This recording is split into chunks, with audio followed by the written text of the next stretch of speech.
Classic Restos, proudly brought to you by Shannons Insurance, Hare and Forbes Machinery House, Ryco Filters, Evans Waterless Coolants, and Pace Farm.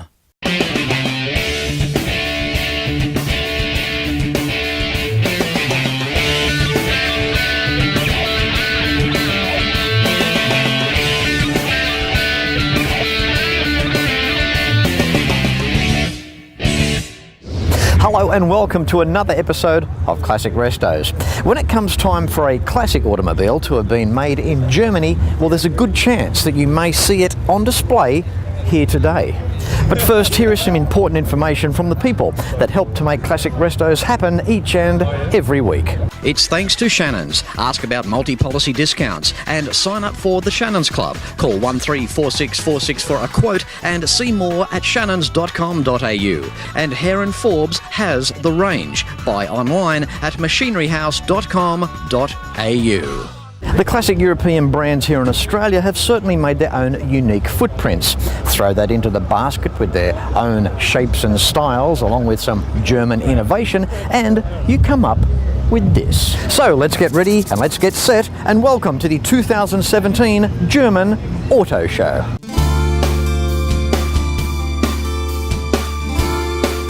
Here in Melbourne hosts a picturesque backdrop and surroundings within the grounds of the Deaf Children's Australia Heritage Building. Classic marks under the canopy of German manufacturing is welcome here today. Anything from the humble Volkswagen Beetle through to a Benz and everything in between is sure to tantalise the mechanical taste buds of the most disconcerting German automotive fan. Germany was first with the Autobahn roadway system, incepted in the mid-1920s. Today, there is almost 13,000 kilometres of Autobahn around Germany, with 52% of that hosting unrestricted speed limits. It was a chance for some of these vehicles back in their day to stretch their legs in top gear, hence beckoning incentive to the more expensive automotive brand manufacturers to offer some decent performance packages. It wasn't just straight line stuff though either. A lot of these cars were good in the tight, twisty stuff, lefts and rights, suiting terrains that were prominent around Europe. But if performance is not your thing, well, perhaps just the classic nimble shapes are. There is something for everyone at this all-German event. And when it's raising money to help assist deaf children, well, that is even nicer, isn't it? Okay, starting off the 2017 German Auto Show. How are you, Rob? Yeah, good, thanks, Fletch. That's good, mate. Love the Karmann Ghia. Oh, thank you. Yes, I'm a big fan of your show. Oh, well, that's a good thing too. That's an added bonus, isn't it? Oh, yeah. Now, Rob, what year are we looking at here? It's a 1960. Yeah. You know what, I've got to say, these could almost grow on me. I reckon they're a very, very cool shape. They're a very, very nice two-door car. Now, what can you tell us about this particular one? Well, this is actually my dad's car originally, and he had it since before I was born, and sat in a paddock for about 20 years, and someone had to do it some justice, so did a full bare metal resto on it. Isn't that beautiful? I mean, you've come along, you've saved the car's life. I mean, look at it now. It's absolutely beautiful. That red interior. Was it quite a job? Was it an easy resto, Rob, or was it, were you tearing your hair out? Oh, it became a bit of an obsession. About 4 years of work. Yeah. Yeah. Did you have it pictured in your mind as to how you wanted the car to look? Yeah, I was plenty of nights lying awake just thinking about, shades of grey. Stress. Yeah. Breaking out into a sweat in the middle of the night, all the tension of it. Yeah, that's right. Understand totally.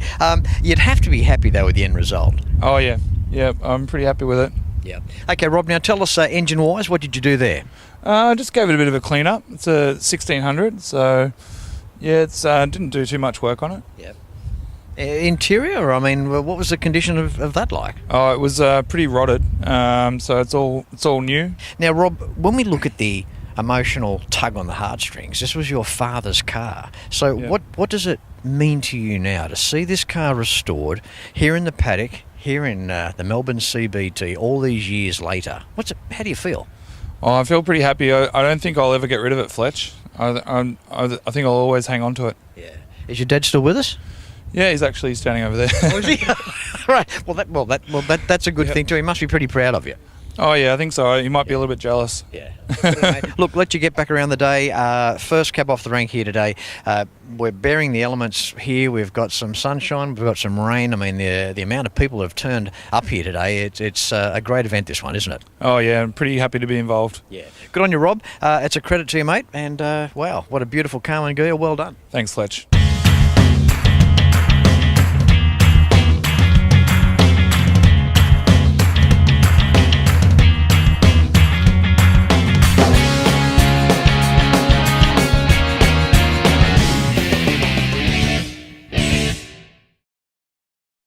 Every weekend around Australia, motoring enthusiasts get together to share their passion for cars and bikes. It's a passion that brings us together. All sorts of people, all sorts of cars and bikes. From the classics of today to the classics of tomorrow. At Shannons, we understand enthusiasts. So when it comes to insurance, it's got to be Shannons. Shannons, insurance for motoring enthusiasts. Call 13 46 46 for a quote. Australia's changed over the last 80 years, and Ryco Filters has changed with it. But one thing stayed the same: Ryco's commitment to develop and test all our filters under Australian conditions. Today, we're proudly celebrating our 80-year commitment to a design philosophy that ensures all oil, air and fuel filters meet or exceed vehicle manufacturers' specifications, delivering genuine quality and performance you can trust. Ryco Filters, the professional's choice. If you have a restoration project, Hare and Forbes has the tools that you need. Look at these restoration products: shrinker stretchers, dollies, mallets, bead rollers, profile gauges, professional panel restoration kits, and so much more. Now I warn you, enter at your own risk because you will end up buying something. So come along to your Cap City store or browse and buy online at machineryhouse.com.au because Hare and Forbes has the range.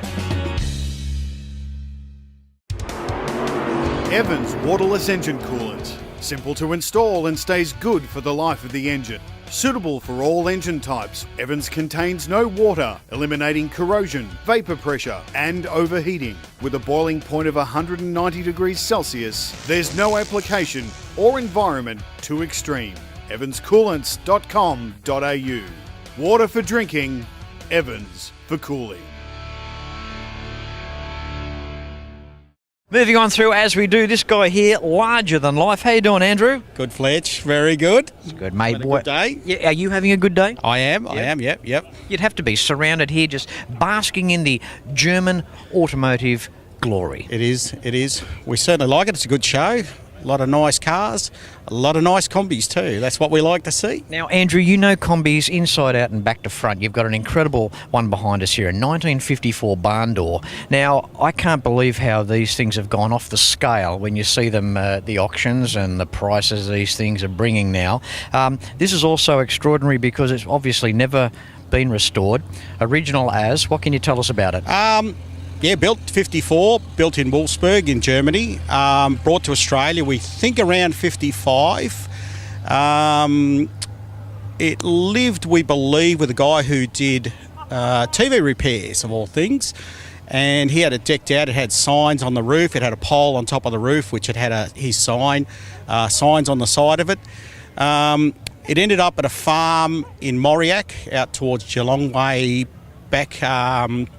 we think about 70s, late 70s, and it got laid up underneath a veranda.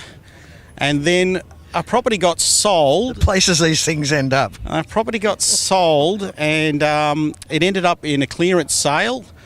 And then it ended up, a friend of ours had found it in a clearance sale. And a long story, part of it ended up at a swap meet, part of it ended up in a clearing sale, and the two parts met. And my brother and I managed to get hold of it and get it back on the road. See, the cars are like the Volkswagen people. I mean, there's always a funny story, isn't there? There is. And you drove this back in about 2006, I think. Day of the Volkswagen. Yep. And you thought it was crustier then, but it's still as crusty now as it was then. I couldn't believe how quiet the thing was, obviously, with engine way up the back, and it was quiet up the front. It was an incredibly smooth thing to drive for the short distance that I experienced. Yeah, it's actually quite good. They're actually quite underpowered though. This one retains its 36 horse motor, crash first gear, so it's a little bit of a bugger to get off the mark. I don't usually ask this question about what a classic car is worth, because look, they're worth what somebody wants to come along and pay. Classic cars, bikes, trucks, vehicles go a lot deeper, I believe, than what they're worth to an individual. But I just have to ask, if this was going to be for sale, what sort of dollars would you have on it? Ballpark figure, probably around about 200,000. So it would be be up around that. In Europe, they're really collectible. Probably even here, that it would bring that price. So it's basically not for sale. So Stewie and I will keep it and keep running it the way we are. You know why I'm staring at you, don't you? Why is that? Because I'm stuck for the next line. $200,000, that's amazing. Yeah. It just goes to show the following that these things have got. They do. Andrew, absolute pleasure interviewing you, mate, and keep up the great job with your car club too. Just quickly, tell us about that. Volkswagen Club.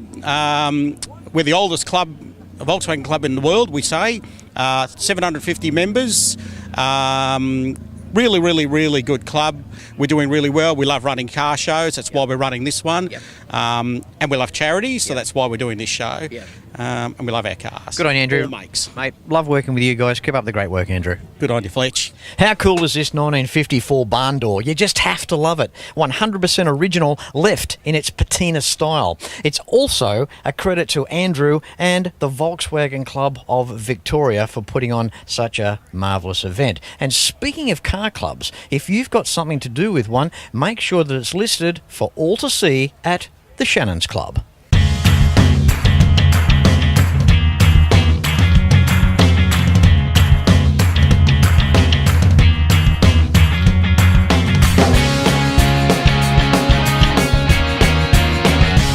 What is it about the VW Kombi or bus? It's a classic example of where the words power and popularity won't be found in the same sentence. Owning one seems to be a sentence, as though the owner is locked in for life, having caught the bug. No pun intended. These microbuses, split screens, splitties, or even combis, known amongst a modern fan club of just a few million around the world, was produced from 8th of March 1950 through to the end of 1967 model year. From 1950 to 1956, the T1 was built in Wolfsburg. From 1956, it was built at the completely new transporter factory in Hanover. In the power department, you could time one of these via a calendar. Whilst taking off and reaching your desired speed, you could watch Titanic, return it to the store, and still reach the stoplights. The first transporters used the 1100 Volkswagen air-cooled engine, an 1131cc 69 cube 18 kilowatt boxer engine, and as we know, mounted in the rear. This was upgraded to the 1200 in 1953. A higher compression ratio became standard in 1955, and the neck-snapping 30 kilowatt engine debuted exclusively on the Type 2 in 1959. And a fun fact? Well, any 1959 models that retain that early engine today are true survivors. The early versions of the T1 until 1955 were often called the barn door, owing to the enormous rear engine cover. In the rain, lift it up, bring the family in, stay dry. But these VW iconics are special, possibly the most incredibly basic yet respected classics on the road today. It's not about power. Who cares? That's not what these things are about. Anyone tells you they were caught speeding, you know they were lying. It's about what they are. Popularity and versatility, all wrapped up in one big bad bratwurst, willing to please the owner or disappoint. These VW products are almost the classic that some love to hate, yet are so admired. What other brand gives you that? Owners don't talk quarter-mile times, they brag about reaching their destinations and not breaking down. But then you talk to others and these things seem literally unstoppable. A testament to basic German engineering and in many cases built to last. VWs represent bang for the buck.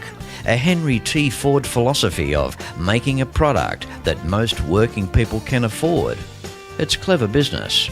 We look at lifestyle with these buses, holiday makers, adventure seekers, commercial use with endless scope, a light-duty vehicle punching well above its weight, etching its way in automotive history as a team leader in its field. Everyone can remember one. Most people forgot about them. Now everyone wants one back again. We like to see them at our car shows. Imagine one now sitting in your shed. Guys like Andrew are the temporary custodians of these unique vehicles, hosting their own personalities. Welcome to the VW bus of yesteryear.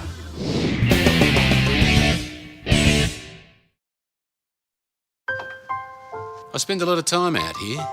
The RT Charger's the real deal. An E49. Remember A-Charger?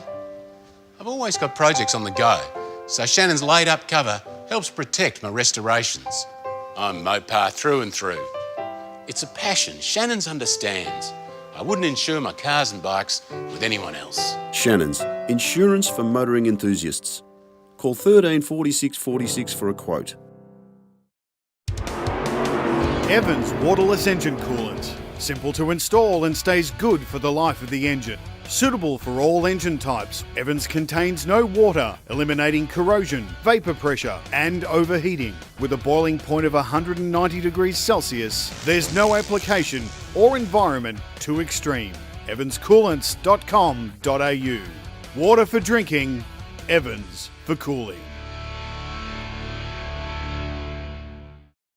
Australia's changed over the last 80 years, and Ryco Filters has changed with it. But one thing stayed the same: Ryco's commitment to develop and test all our filters under Australian conditions. Today, we're proudly celebrating our 80-year commitment to a design philosophy that ensures all oil, air and fuel filters meet or exceed vehicle manufacturers' specifications, delivering genuine quality and performance you can trust. Ryco Filters, the professional's choice. Hare & Forbes Machinery House has been family owned and operated for over 85 years, and it's easy to see why. And with a range like this, you cannot go wrong. Planning on welding? Look at these welding tables and clamps, air compressors and different air tools, sandblasting cabinets, through to spray guns. Everyone is welcome at Machinery House, and they're also open Saturday mornings. Their range of machine tools are workshop tested. There are competitive freight rates around Australia, and you can buy online at machineryhouse.com.au. So remember, Hare & Forbes has the range.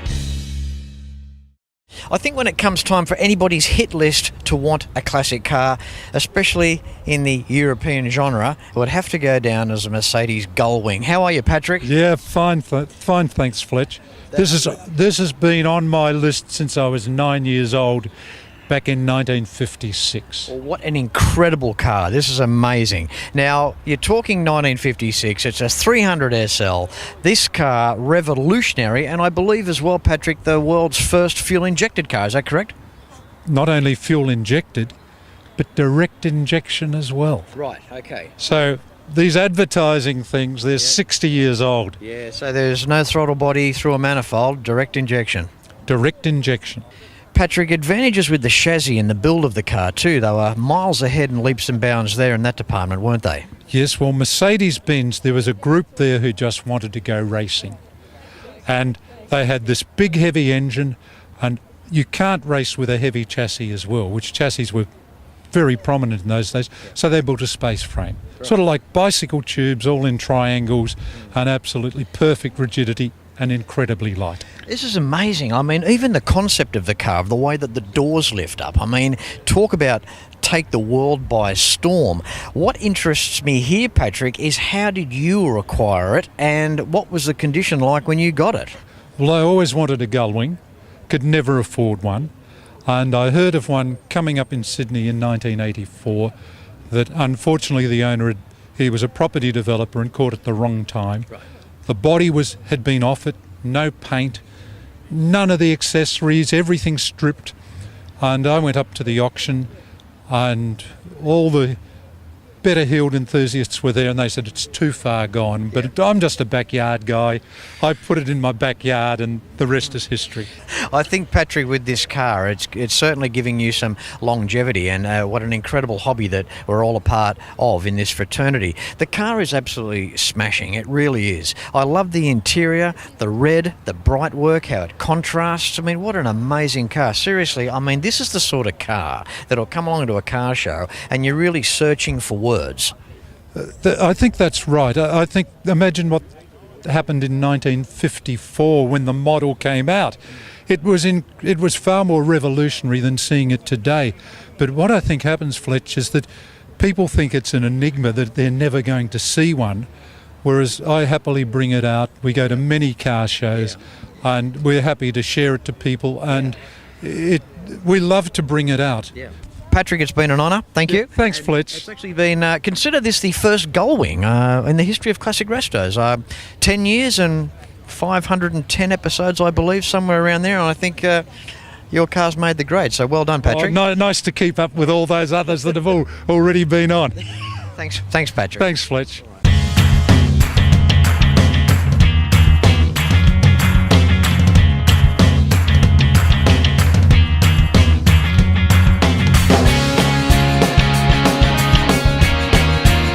And now it's time for something completely different. How are you, John? Good, thanks, Fletch. So I have one question for you. Only one. That's good. What is it? It's a Messerschmitt. They made planes in the war, and after the war the Allies told the Germans, no more guns, no more planes. So this designer in the Messerschmitt factory thought, well, what are we going to do? It wasn't the boss, it was just one of the designers. So he said to the boss, he said, can I borrow a bit of factory and I'll make some little cars? A lot of people were either killed in the war or they were disabled. So you can buy these little cars, they're little, they're cheap to run, cheap to buy, and you can run them around on a tank of nothing, and you had a family in there, husband, wife and one child, and you can go on holiday. 200cc motor, very little steel, because there wasn't much steel around, and you had a family car. But the Mini came out in 59, and the Mini was about the same price. This is 1960 was made, well 59 it was made, so by 64 you physically couldn't sell these things because you could buy a brand new Mini, which was much better, no smoke and noise, and why buy one of these? So these got thrown in the bin. No smoke within the warranty period anyway. No smoke within the warranty, it's two-stroke, so it's got to smoke a bit. Well, that blows the next 10 minutes of our conversation, doesn't it? It's been lovely talking to you, John. What a hive of information you are. I mean, to me, it looks like an insect. I mean, an extraordinary vehicle. But when we look at the contrast of countries, we talk of the Second World War and the United States coming out the other side of the war, and they were just incredibly mighty. And on the other hand, we've got other countries that came out and they were struggling, and look, times were tough, and that showed in manufacture, didn't it? So they produced these vehicles to get people from point A to point B. We come all these decades down the track and we've got something as unique as this here. It's hard to believe that these are in mass production, and this is how people got around. That's right, but everything was well, there was no steel around, there was no petrol. So Messerschmitt wanted to have something to do, BMW wanted to have something to do, they made the Isetta. Yes. And then Heinkel thought that was a good idea, so they stole their design and made a Heinkel. We put a Heinkel at home. And then other people made similar things, all little three-wheelers. Three-wheelers in England are half-price registration. And these are little light, they can go a long way on a pint of petrol. They paid registration too, based on the cubic capacity of their engines too, didn't they? I think you did that in England, but these were called as tricycles, and you paid half whatever it should have been. Right. And so it's not about how well these things go into corners, it's not about performance, it's just about their uniqueness, their design, their shape. That's what it's about here, isn't it? Holiday, go around cheap. When you say cheap to buy, cheap to sell. John, when you say go on holidays, where do you put the bags? Well, it's easy. There's a luggage rack on the side. You can either put skis on it or you can put a suitcase on it. There's a picnic back at the back, and you can put your picnic back on the back. And there's also the back seats. You either have your wife and your child in it, or you can fold half of it up, and you can put your suitcase in there. We'll put the wife out on the rack. Well, I'm not sure that'll go down well. See, you can try. You might never go on holiday next week. It also depicts a time when, let's face it, families, they had less, didn't they? They had nothing. Everyone was on coupons and rations. Petrol was expensive. Steel was hard to come by. There was nothing around after the war. It was all being used up and nothing around. So we still had people by the thousands still riding push bikes to work. I mean, this was the era. So if you had anything mechanical, you were doing okay. Definitely were. And these people were shot in the war, so you could have these with disabled controls. If you had lost a leg or a left or a right arm or something, you could tell them to put some sort of mechanical control on it. You could handle it with something else. I haven't got the mechanical controls on this one. This one's got ordinary standard pedals, but you could buy them when they were new with some sort of disabled controls on them. Nice chatting, mate. Thanks, Fletch. Right. Thanks for turning up today. No worries. See you. Right. And look after your insect. No worries. Will do.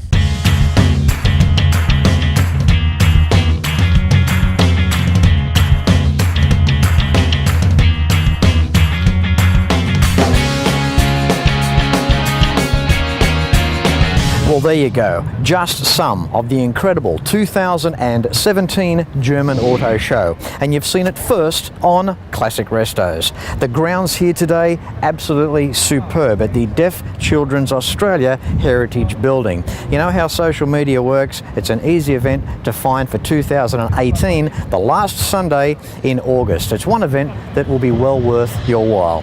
As I say at the end of every episode of Classic Restos, no matter where you're watching from, until next week, please ride and drive safe. I'm Fletch, and I thank you very much for watching.